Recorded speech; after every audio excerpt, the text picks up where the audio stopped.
Hello everyone, welcome to the world of endless silent learning. So this is the second part of our recently asked questions related to cardiovascular system. So in the previous video we have discussed some important questions and now also we'll continue the same. I'll read the question. A nurse caring for a client with a central venous catheter enters the client's room and notes that the CVC or the central venous catheter is dislodged and lying in the client's bed linens. The client appears cyanotic and is tachypnic and diaphoretic. Which of the following actions by the nurse are appropriate? Select all that apply. So this is also a select all that apply questions. In this condition, when the nurse entering the room, she notes that the client's central venous catheter it is dislodged and it is lying on the bed linens. And the client appears like cyanotic, tachypnic and diaphoretic.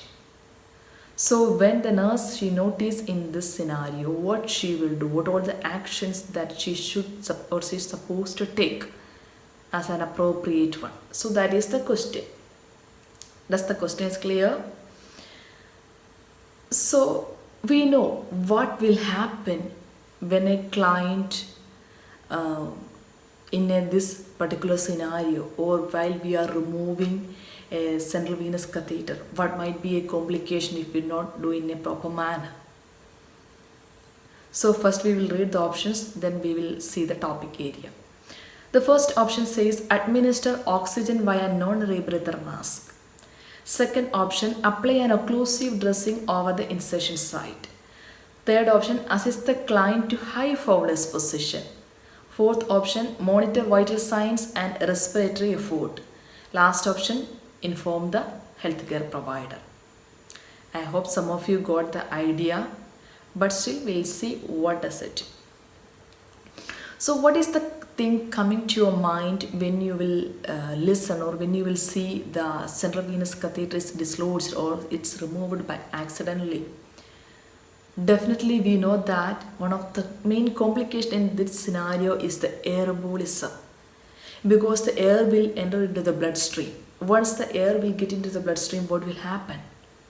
It will go to the pulmonary circulation and further if it is not treated, further it will go to pulmonary arrest or cardiac arrest and the client have all kind of total cardiopulmonary collapse. So that is commonly or that will be happening in this scenario. Air embolism is a rare but life-threatening complication of central venous catheter placement in which air enters the bloodstream. This air displaces blood in the pulmonary vessels which prevent oxygenation of blood by the lungs. So once this air will get into the bloodstream, what will happen?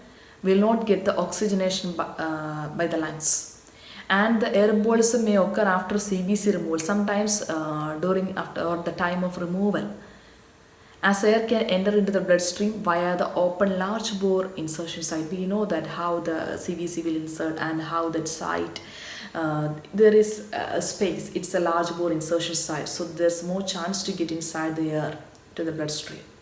So should be very careful and should avoid any of the complications. We know that the severity of air embolism, it is a life-threatening complication.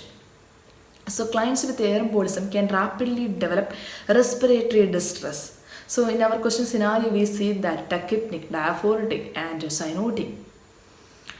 Then that will lead to further cardiopulmonary arrest or collapse. So nurse caring for clients with the symptoms of air embolism, like the symptoms what we see, then after CVC removal or dislodgement, what are the actions a nurse should take? So we will see what are the appropriate actions a nurse should carry it out if she notices in such situation. The first thing that just try to apply an occlusive dressing to the insertion site to prevent the entry of additional air into the bloodstream.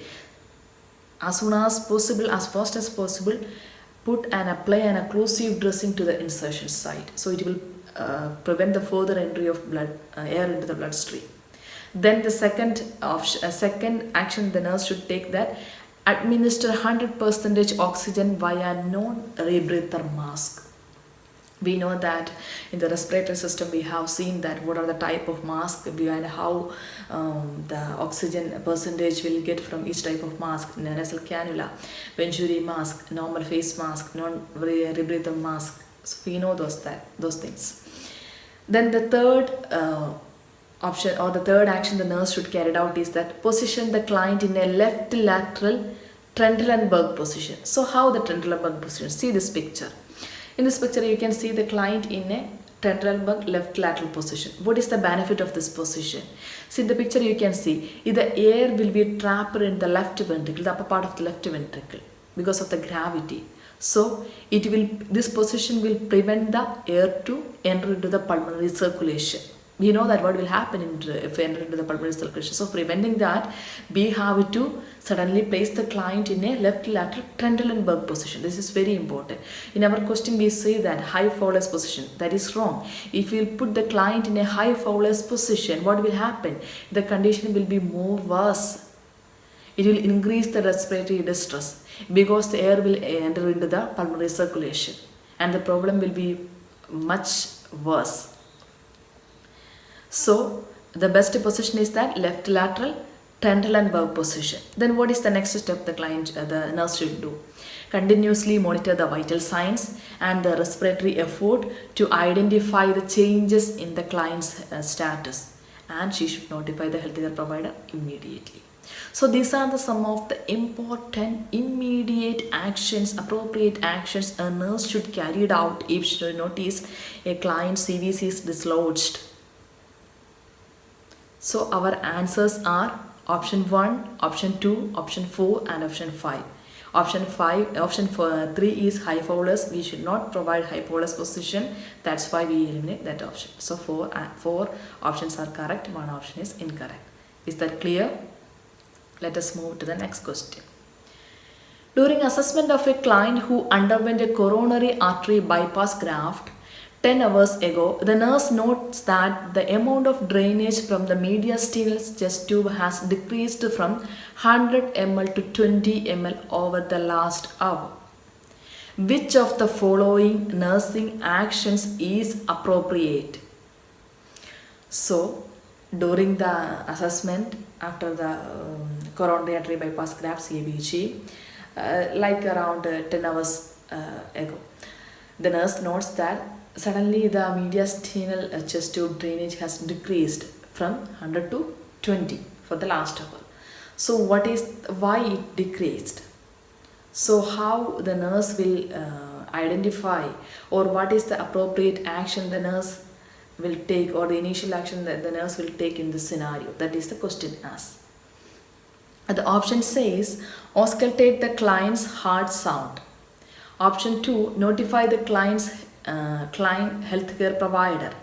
Option 3, position the tubing with a dependent loop. Then option 4, milking to try to remove the possible clots, or stripping or milking. So what is the correct option? What do you think? What is the appropriate or the best action the nurse can take in this scenario? The initial action, what she should do. Before that, we'll see what do you mean by mediastinal tube. You have an idea, right?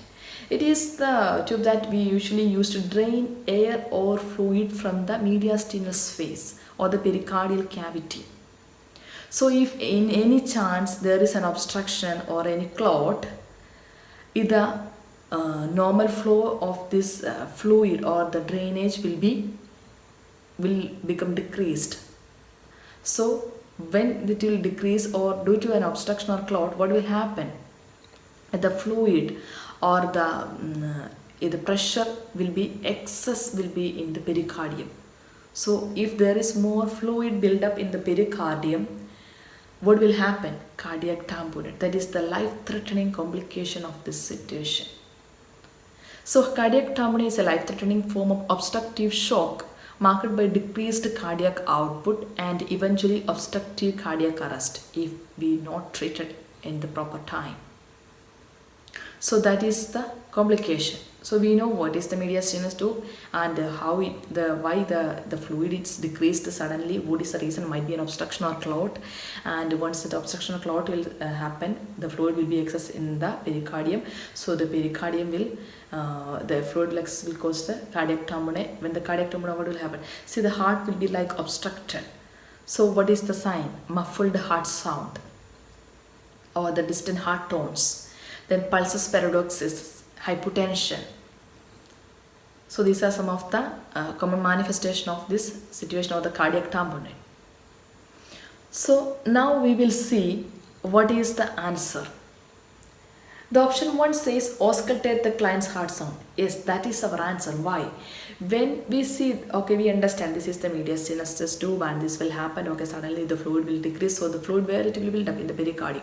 So if the pericardium fluid will build up, it will lead to cardiac tamponade. In that time, when we will listen the heart sound, when we will do the assessment, we can listen a muffled heart sound or muffled heart, distant heart tones. So that is the first thing. The nurse should identify, okay, what happened? Suddenly the fluid is decreased. What will be the reason? First thing she should assess. We know that what is the first step in nursing process. We studied some of the elimination technique to identify the correct answer. Nursing process or Maslow's hierarchy laws or ABC, airway breathing circulation. So in the scenario, we will use the nursing process assessment. We assess, okay, when we assess, I find out this is the one. What I will do next? Okay, I will inform the doctor because I know this is a life-threatening complication. What I will do? I will inform the doctor and I will try to arrange all the things to protect the client. So our answer, the first or the appropriate best action the nurse can do in this scenario first is assess the heart sound. Then, okay, only one option we can choose in this scenario. It is not a select all the apply question. So our answer is 1. Then why not others 3 options is not correct? Because notify the client's healthcare provider. That is the second thing we will do. We said that after assessment. So when we will call the doctor, we should have something in our hand. Okay, doctor, I found the client in such a way, and when I did the assessment, I noticed this. Okay, this is fine. The doctor will come and do the further steps. Positioning the tube with a dependent loop. We will not keep that mediastinal chest tube in a dependent loop. That is not possible because we know that this assists with the proper drainage and prevents fluid from the accumulating and black flow into the mediastinum. If we will keep it in a dependent loop, the tube will be kinked. So that is not a proper way for the mediastinal chest tube. Then the stripping chest tube should not be performed. Stripping or milking, we'll tell milking sometimes, that should not be performed. Why? Because unless sometimes the doctor will prescribe in certain situations, most of the cases, usually the doctors will not prescribe this one because it can exert excessively high negative pressure. So that's why usually the stripping or milking it's not recommend, and if we'll do, sometimes it will cause further tissue damage and trauma. So this question is clear. The answer options are okay to you. Hope this is clear to you. If you have any if you want further clarification or the way we are discussing, you have any issues, please mention in the comment box. We'll try to improve or we'll try to include more questions. So we'll see on the next video. Bye bye.